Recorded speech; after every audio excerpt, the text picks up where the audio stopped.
Established.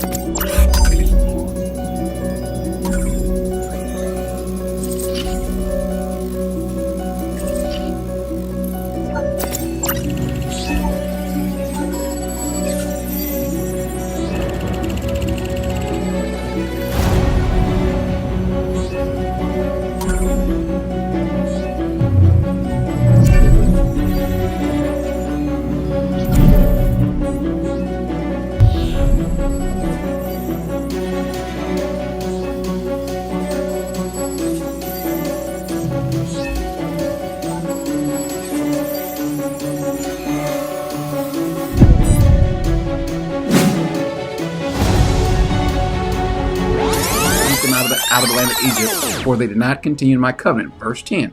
For this is the covenant that I will make with the house of Israel after those days, says the Lord. I will put my laws in their minds, and I will write them on their hearts, and I will be their God, and they shall be my people. How does that verse tell us to keep the Sabbath, or to remember, or to hold to the Ten Commandments or the law? If these verses tell you that, we've got to comprehend these. Paul is not keeping the Sabbath. None of these texts that he brings up about Gentiles keeping the Sabbath. Not one. I'm not going to impugn his motives. He just doesn't know what he's saying. To say that these are Gentiles who are meeting on a Sabbath. By the way, if they're just meeting, if some Gentiles come together on the Sabbath, is that the same as them keeping the Sabbath? If you say yes, please just delete all your social media. If a person says that meeting on a Sabbath, hey Fred, hey Barney, hey Earl, hey Joe, so 5, 6, 10 of us are together and we're talking, we're hanging out, that's the same as keeping the Sabbath? In the Syriac, which was the language, the Aramaic language, remember Jesus said, he said early church. This is why you should delete your channel. Shut it down. He said the early church without specifying a century. So 300 to 400 years later is the first time we can understand what Hebrews 4 is speaking about. Think about what you just said, your implications. So 300 to 400 years, we don't know what the meaning of Hebrews 4 is. Do this as often as you do in remembrance. Remember him as you partake of the elements. This is the covenant.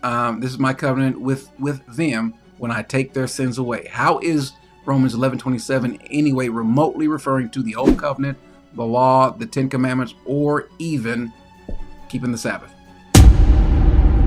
I'll just move through these slowly so you can see there's only 2 more left.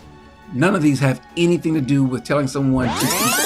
Specifically says concerning the Sabbath, God rested on the 7th day from all his works. Now he introduces that, even though he's going to go back and forth and talk about rest in a spiritual sense. But then we get back to the Sabbath when we get down to verse 9. Now I want you to pay attention to what he says, verse 9 says. Before we get there, let's go to Hebrews 4 so you can see it. He says, for he said somewhere concerning the 7th day, and God rested on the 7th day from all his works. And again, in this passage, they shall not enter my rest. Now, notice the context of what the writer of Hebrews is saying. Therefore, since it remains for some to enter it. By the way, who is the writer of Hebrews writing to? He's writing to Jewish believers. Therefore, since it remains for some to enter it, and those who formerly had good news preached to them failed to enter because of disobedience, he again fixes a certain day. A certain day for what? To enter this rest, to enter it. What is the it that we see here? What is the it? This Sabbath. He again fixes a certain day today, saying through David, after so long a time, just as he has said before, today if you hear his voice, harden not your hearts. For if Joshua had given them rest, what he says, he would not have spoken of an